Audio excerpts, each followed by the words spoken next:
ఆదికాండ గ్రంథము 2వ అధ్యాయము 16, 17 వచనములను చదువుకుని, దేవుడైన యెహోవా ఈ తోటలోనున్న ప్రతి వృక్ష ఫలములను నీవు నిరభ్యంతరముగా తినవచ్చును, అయితే మంచి చెడ్డలను తెలివినిచ్చు వృక్ష ఫలములను తినకూడదు. నీవు వాటిని తినుదినమున నిశ్చయముగా చచ్చెదవని నరునికి ఆజ్ఞాపించెను. వృక్షములను వాటి ఫలములను వారికి ఆహారం అగునట్లుగా సృజించాడు, కానీ తినకూడని పండ్లను ఎందుకు సృజించాను? వాటి తినుట వలనే కదా పాపము వారిలో ప్రవేశించింది.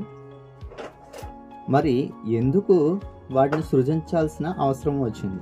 ద్వితీయోపదేశ కాండము 13వ అధ్యాయము 3వ వచనం ఇలా తెలియపరుస్తుంది, ఏలయనగా మీరు మీ దేవుడైన యెహోవాను మీ పూర్ణ హృదయముతోనూ మీ పూర్ణాత్మతోనూ ప్రేమించుచున్నారో లేదో తెలుసుకొనుటకు మీ దేవుడైన యెహోవా మిమ్మును పరీక్షించుచున్నాడు. దేవుడు మనలను ప్రేమించి సృజించాడు.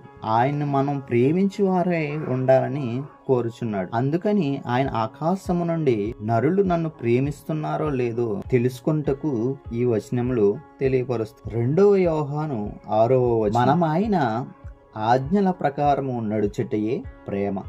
మీరు మొదటి నుండి వినిన ప్రకారము ప్రేమలో నడుచుకొనవలెను అనునదియే ఆ ఆజ్ఞ. మొట్టమొదటిగా దేవుడు తినకూడదు అన్న పండును సృజించడానికి ఒక ఆజ్ఞ అయి ఉన్నది. ఆ ఆజ్ఞ దేవుడు ప్రేమ అయి ఉన్నది. ఆ ప్రేమను గుర్తెరిగి మనము నడుచుకొనవలనని దేవుడు ఆకాశము నుండి తేరి చూస్తున్నాడు. కానీ ఆదాము అవ్వలను ఆ ప్రేమను గుర్తించక వారు అపవాది మాట విని ఆజ్ఞాతిక్రమమును చేసి పాపంలో పడిన వారే ఉన్నారు.